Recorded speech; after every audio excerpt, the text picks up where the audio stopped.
अहंकार और क्रोध मनुष्य को बुद्धिहीन बना देते हैं।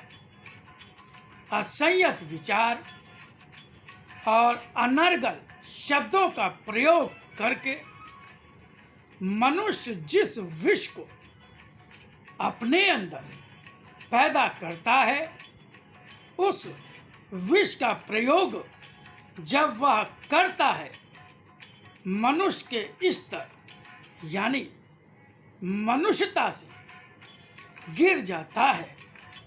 इसीलिए कहता हूँ कि अब भी स्वयं को संयत करने का प्रयत्न करो, अन्यथा आज तक की भक्ति का अर्जन कब तुम्हारे हाथ से छूटकर गिर जाए तुम समझ भी नहीं पाओगे।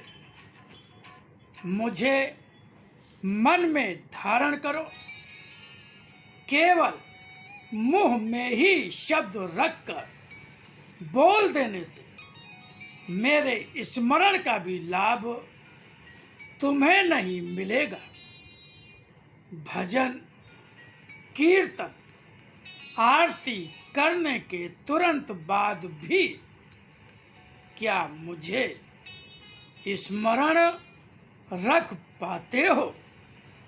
अगर तुरंत ही तुम्हारी भाषा, भाव, शब्द, कर्म सभी कुछ बदलकर तुम्हारा रूप ही विपरीत कर देते हैं, तब तुम्हारे भजन कीर्तन का अर्थ ही क्या हुआ?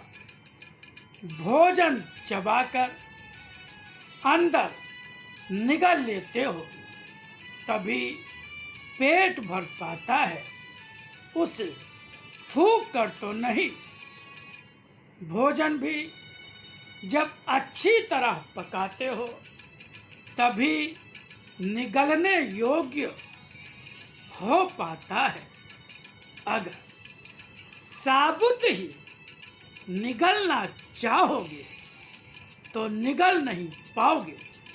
इसी तरह जब मेरी वाणी को अपनी उसी तन्मयता के साथ जिस तरह भोजन चबाते समय उसका स्वाद तन्मय होकर लेते हो, वाणी को भी स्वाद लेकर मुंह में बार बार स्मरण करके अंदर ले जाने का प्रयत्न करोगे, तब वाणी से शरीर के तृप्त होने का आनंद आएगा। अधपके या बिना मुंह में रोके उन शब्दों और वाक्यों को जिनमें स्वाद भी नहीं ले पा रहे, जबरदस्ती निगलोगे तो निगलने में वह कष्टकर लगेगी। जब वाणी को तन्मयता के साथ मुंह में भी बार बार स्मरण नहीं करोगे, तुम्हें उसका कोई भी लाभ प्राप्त नहीं होगा। तुम्हारे लिए वाणी केवल मुंह में पानी भरकर कुल्ला कर देने जैसी ही रह जाती है। जब उसका प्रवेश शरीर में नहीं हो पाता और वाणी का पाठ करने के बाद भी तुम्हारा शरीर वैसे का वैसा ही रह जाता है, जिसमें कुछ भी नहीं बदलता, तभी तो वाणी का कोई भी वाक्य तुम्हारे जीवन में तुम्हें महत्वपूर्ण नहीं लगता, न ही अपनाने योग्य लगता है।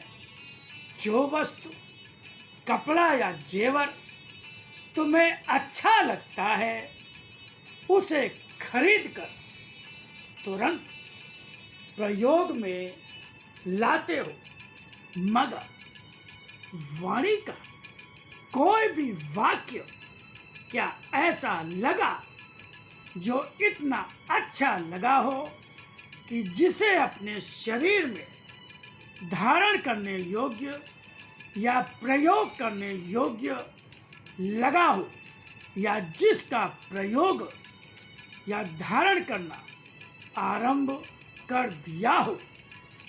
वाणी का बार बार मन में दोहराओ, वाणी को बार बार मन में दोहराओ, उसके भाव और अर्थ में इतने गहरे बैठ जाओ कि उसकी शीतलता का आनंद तुम्हारे जीवन से एक रस हो जाए।